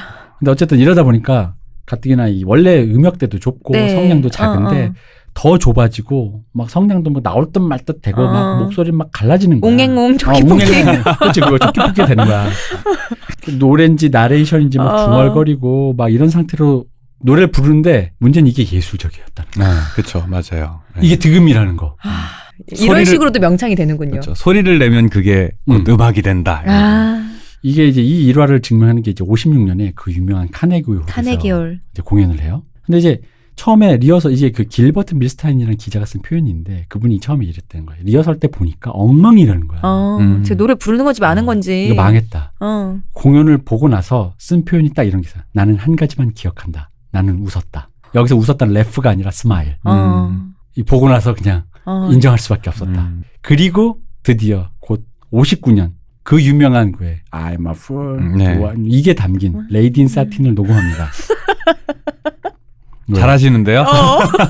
금방 하신 거 웃겨서요. 왜? 아마풀 그거 순간 저 웃겨서. 미팔군지 기지에 온 줄 알았어. 레이디 인 사틴. 이게 그 약간 오케스트라 편성의 재즈 보컬인데 사실 이게 음악 팬들 중에서 이 재즈를 좋아하는 팬들 중에서 이건 싫어하는 사람이 많아요. 그럴 것 같아요. 예. 아, 오케스트라를 동반해서 한 재즈 보컬. 왜냐면 이게 상업적이고 또 뭔가 즉흥적이고 솔로 중심에 대한 이건 굉장히 조형적이야. 정통적이지 않다 이거지. 그러니까 조형적인 거지. 뭐냐면은 재즈의 정통은 아닙니다. 비밥의 그 솔로 중심이 사실 왜냐면 초창기 재즈는 그런 건 그렇죠. 아니거든. 근데 재즈가 오래된 전통적인 그 이미지상으로는 그 솔로 중심이다 보니까 즉흥적이지 않고 이미 다 짜맞춰져 있고 뭔가 다 틀돼 있는 이런 조형성이라는 게 약간 재즈 뮤지션에게는 왠지 이미 정형화된 느낌인 거야. 그래서 싫어할 수 있는데 그런데 그런 재즈 팬들마저도 절대 반박하지 못하는 앨범이 이 앨범이에요. 호호는 있을 수 있으나 이게 명작이라는 것을 반박할 수는 없다. 이 장르가 싫어도 이 앨범은 반박 못한다. 너무너무나도 아름다운 편곡의 오케스트라에다가 너무너무나도 조형적이고 너무너무 보수적이야 오케스트라가 딱 맞춰서 하는데 거기에 보통 이렇게까지 조형적으로 편곡이 들어가면 목소리가 또 조형적이어야 돼. 따다다 왜 손 이렇게 잡고 노래 부르는 거 있잖아. 양손 잡고 노래 부르는 것 같은 느낌. 그런데 갑자기 노래는 너무 아방가르드해. 으아 뭐 이래. 으아 뭐 이런 거야. 그러니까 이 언밸런스한 감이 잊을 수가 없는 거야. 한 번 들으면. 근데 이게 이제 오케스트라 지휘자가 레이 앨리스라는 사람인데 네. 이분이 이제 유명한 말을 해요. 이 사람이 빌리 할리데이가 I'm a fool to want you를 부를 때 네. 눈이 촉촉해졌대. 자기가 그 녹음할 땐 솔직히 현장에서는 너무 이모셔널 하다고. 혼자 자뻑하고 있어 뭐 이런 느낌 있잖아. 혼자 여기서 뽕 맞으셨네. 아이고 혼자 노래 슬퍼 혼자 가수가 먼저 울어 관객이 울기 전에 뭐 이런 거 있잖아. 형 순간적으로 박진영인 줄 알았어. 근데 나중에 믹스를 듣고 최종 믹스본을 듣고 이분이 내가 틀렸다라고 했대. 왜냐면 자기가 듣기에는 음정이나 이런 게 불안전한데 혼자 감상에 빠져있다고 느꼈대. 그러니까 노래나 제대로 하지 먼저 울고 지랄이었는데 들었더니 맞았다는 거예요. 아 이게 뭐지? 합쳐지고 나니. 저도, 그럴 수 있죠 충분히. 예. 저도 어렸을 때 이 노래가 저희 90년대 이제 그 레트로 품을 타고 다른 네. 막 무슨 그 댄스 음악이랑 리믹스되고 막 그랬었어요. 네, 맞아요. 그래서 저도 이 오리지널을 사고 싶어서 레이디 인 사틴을 이걸 샀단 말이에요. CD 샀는데 이 노래가 전체가 거의 다 발라드예요. 근데 듣다 보면 발라드일 수밖에 없어. 이분이 숨이 가빠서 다른 노래 하면 죽어. 내가 보기에. 천천히. 죽어. 왜냐면 이 노래 녹음하시자마자 그 해 돌아가세요. 맞아. 그렇기 때문에 근데 그때 어릴 때는 재즈가 뭘까 하고 듣다가 너무 지루한 거야. 맞아요. 너무 발라드만 있고. 그리고 너무 뭐라 해야 되지? 어릴 때 듣기에는 너무 느끼했어요. 맞아. 느끼하고 되게 기름진 음악이고 뭔가 투머치라는 느낌이 그치. 있었어요. 아니 근데 이렇게 했는데 나중에 이제 나이가 들어보니까 알겠는 거야. 이게 울리는 게 있더라. 삶의 소리죠 이게. 이게 와 이게. 나도 오랜만에 다시 이걸 정리하면서 다시 틀어놨다? 이야 기가 막히더라 이게. 내가 죽으면 썩어지면 뭐하나 이런 생각이. 삶의 회한이 담겨있지. 달리 표현할 방법이 없어요. 일부와 교훈이 같습니다. 몇 년 안 남았어 빨리. 내 죽으면 썩어지면 내가 지금 그러니까. 뭐 하고 있나 내가 지금. 그래서 이제 이분이 이 명반을 녹음하고 네. 그해 7월에 간경화로 인한 심장마비로 사망합니다. 간경화. 술도 많이 드셨나 보네. 근데 근데 웃긴 뭐 게- 약물 들어가면 간이 그쵸. 당연히 안 좋아지니까. 그렇죠. 근데 웃긴 게 뭔지 알아요? 이분이 사망하기 전날에 마약으로 검거돼서 병원에 지금 병원에 있잖아. 간경화로 급성으로 병원에 갔는데 병원에 누워 있을 때 수갑을 차고 있었어. 진짜? 그러니까 나아지면 다시 바로 감옥으로 데리고 갈 수순으로 경찰이 지키고 있는데 죽은 거야 그냥. 59년. 59년입니다. 자 이제 이분의 생애는 이렇게 끝났습니다. 이제 얼굴도 못 알아볼 정도로 이게 마약이 너무 심해갖고 망가졌다고. 자 이제 이 빌리데이 이제 후일담을 얘기해 보면 빌리 헬리든 이제 이렇게 표현돼요. 그러니까 뭐냐면 이분이 이제 20세기 초 사람이잖아요. 그러니까 노래라는 거, 음악이란 거, 예술이란 건 그때 당시엔 조형미가 있어요. 정형성이라는 거죠. 흔히 말하는 보컬로만 굳이 치자면 정통해, 미성, 성량, 음정 이런 뭔가 거가 셀린디온 같아요. 그죠. 그런 게 맞아야 돼. 우리가 아는 전형적인 가수들 있잖아. 뭐 우리는 뭐 에일리, 알리 뭐 이런 거 있잖아. 소향 뭐 이런 사람들 쫙쫙쫙 그냥. 근데 그리고 그 당시에 이제 레코드 보이스라는 말을 탄생시켰는데 왜냐면은 성악이라는 게 이게 증폭기가 없던 시절이죠. 전기가 없던 시절이니까. 자기 그렇죠. 목소리로 다 하는. 실황 공연, 그 무대 공연에서 일단 성량으로 기본적으로 커버 쳐줘야 되는 게 그렇죠? 있다 보니까 기본 피지컬이 어느 정도는 돼줘야 되는 거죠. 근데 증폭을 하니까 마이크로 되니까 그럴 필요 속삭여도 되잖아요. 그렇지. 그렇네요. 그 흔히 말하는 우리 또 JYP의 공기반 소리반 할 수 있단 말이야 이제. 큰 소리를 안 내도 되는 거지. 근데 마이크가 없던 시절에는 성악가가 옆에서 공기반 소리반하면 안 들려. 음. 그 공기반 소리반을 할 수 있는 거, 그러니까 마이크를 쓰기 때문에 이렇게도 노래할 수 있다라는 걸 보여줬던 그 레코드 보이스. 빌리 할러데이가 보여준 거예요. 녹음과 이런 게 전적으로 같이 발전해 가면서 그것으로 완성될 수 있는 목소리였다. 그렇죠. 왜냐면 이 시기 이전에 엘라 피츠제럴드만 들어봐도 처음부터 끝까지 진성이야. 으아 이거야. 근데 우리 말하는 뭐 가성 썼다, 흉성 썼다, 속삭였다 이렇게 막 왔다 갔다 하는 거 있잖아. 온갖 발성을 다 사용하는 거. 그거의 가능성을 열어준 거죠. 거기다가 전형적인 거에 따따따따 이렇게 음을 맞추는 게 아니라 그 중간 음을 넘어들면서 땡겼다가 막 불안정한 밀었다가, 그런 박자와 리듬에 가는 거. 그런 것들, 그 소울 같은 거. 그리고 이런 목소리가는 옛날에는 탈락이야. 그렇지. 가수로 쓸 수 없는 목소리였던 거지. 예를 들어 피카소 같이 그리면 너 그림 그치. 그리지 마 이랬을 거 아니야. 발로 그릴 새끼. 그러니까 바로 20세기 초에 예술 사조를 볼 수 있는 거예요. 네. 그렇게 그릴 수 있는 그런 목소리를 가진 사람이 하나의 캐릭터로 예술로 인정받았다는 거예요.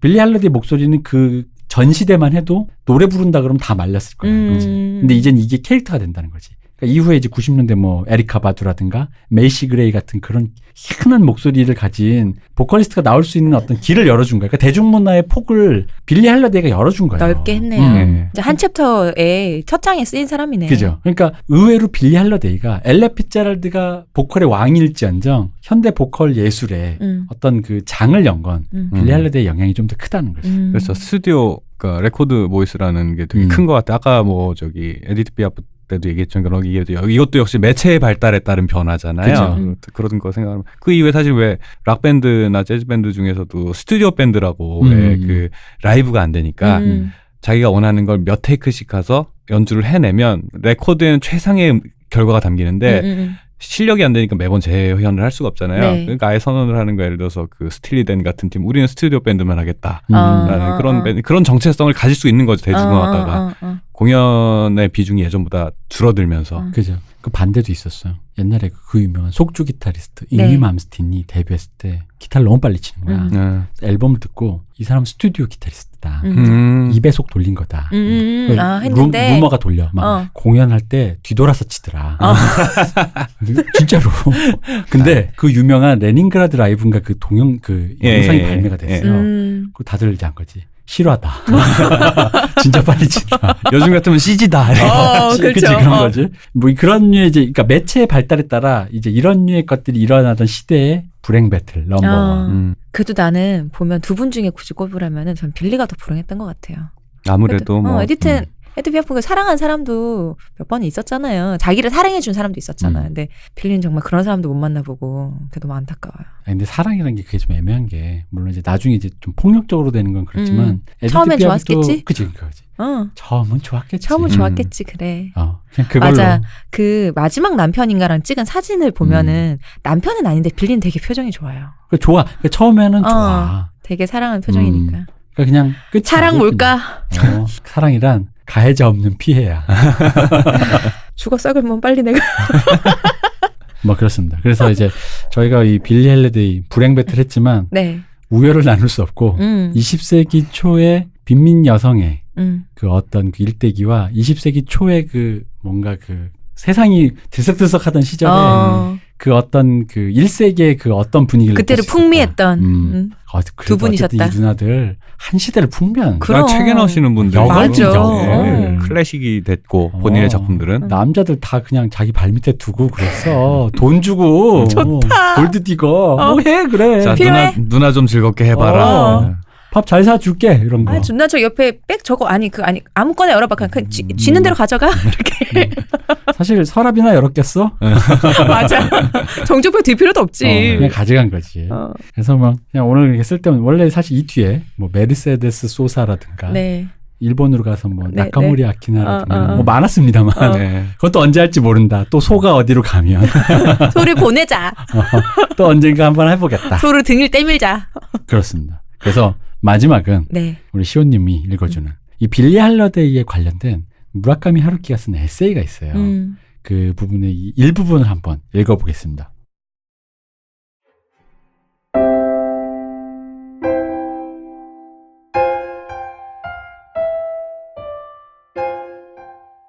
어쩌면 그것은 용서 같은 것이 아닐까? 최근 들어 그런 느낌이 든다. 빌리 홀리데이의 만년의 노래를 듣다 보면 내가 삶을 통하여 또는 쓰는 일을 통하여 지금까지 저질러온 많은 실수와 상처 입힌 많은 사람들의 마음을 그녀가 두말 없이 고스란히 받아들이고 그것을 전부 한꺼번에 용서해주고 있는 듯한 기분이 든다. 이제 그만 됐으니까 잊어버려요 라고. 그것은 치유가 아니다. 나는 절대로 치유되지 않는다. 그것은 무엇으로 치유될 수 있는 것이 아니다. 다만 용서될 수 있을 뿐이다. 하지만 이런 느낌은 너무도 개인적이다. 나는 이 느낌을 일반적으로 구현하고 싶지는 않다. 따라서 내가 꼽고 싶은 빌리 홀리데이의 가장 멋진 음반은 역시 콜롬비아판이다. 굳이 그 안에서 한 곡을 들라면 주저없이 그대가 미소 지으면을 고를 것이다. 곡 속에 들어있는 레스터 영의 솔로도 숨이 막힐 만큼 천재적이다. 그녀는 노래한다. 그대가 미소 지으면 온 세상이 그대와 함께 미소 짓는다. 그리하여 세상은 미소 짓는다. 믿을 수 없을지 모르겠지만 정말 싱긋 미소 짓는다.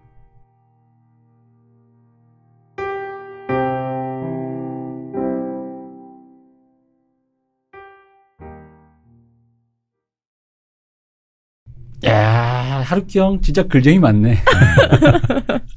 글발 하나로 야, 안 들어본 노래도 들어가 본 것처럼 만드는. 그러게요. 이 형 특히 나 이 부분이 진짜 멋진 것 같아.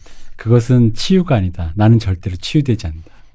무엇으로 치유될 수 있는 것. 그러니까 이게 핵심을 꿰뚫는 말인 거야. 이걸로 착각하잖아. 나는 용서되었어. 나는 힐링되었어. 사실 그런 거 없잖아. 이게 우리가 맨날 하는 마치 사귀어본 적 없는데 뭐 겪어본 적 없는데 겪은 것만 같아서 착각하는 그 얘기를 지금 정확하게 표현한 거죠. 아무리 노래가 좋다 한들 용서되는 감각이 있다 한들 그것이 어찌 나를 용서하겠어. 내 삶을 어떻게 이 노래 한 곡이 내 삶을 뭐 지탱해 주겠어. 그 상처가 없던 것처럼 만들어주는 건 아니잖아요. 그럼에도 불구하고 그런 기시감을 불러일으킨다 이거죠. 그게 예술이라는 거지. 그리고 그 기시감이 헛것 같긴 하지만 이 느낌이 드는 건 또 실제라는 거잖아. 아니 내가 이런 느낌이 들겠다는데 라는 거지. 이 형 진짜. 커버하지만 좀 잘 찍으시면. 불행 배틀로 시작해서 하루키 형 칭찬으로 아니 요 마지막 문단도 이게 이제 좋아요. 정말 싱긋 웃는다도 좋아요. 이게 자기가 하는 말이 자의적이라는 걸 알아요. 맞아, 하루키 형이. 그래서 이 부연해봤자 소용없다라는 말을 일부러 또 한 번 더 붙이시는 거고. 그래서 훌륭합니다. 자 오늘은 여기까지 하겠습니다. 네, 오늘의 불행 배틀. 에디드 피아프와 빌리 할리데이로. 뭐 남의 불행 갖고 투표할 순 없으니 댓글에 이런 거 적지 마세요. 아까 제가 해달란 말 취소해요, 여러분. 사자 모욕은 그만둬 주세요. 네. 관뚜껑의 못은 한 번 박은 걸로 끝냅시다. 자 그럼 여태까지 수고하셨습니다. 네. 프로 땜빵러 박 박사님. 네, 감사합니다. 의문의 그냥 시온님. 감사합니다. 손은 언제 돌아오나 다음 주에 돌아오길 기대하겠습니다. 저는 네. 이 대표였습니다. 감사합니다.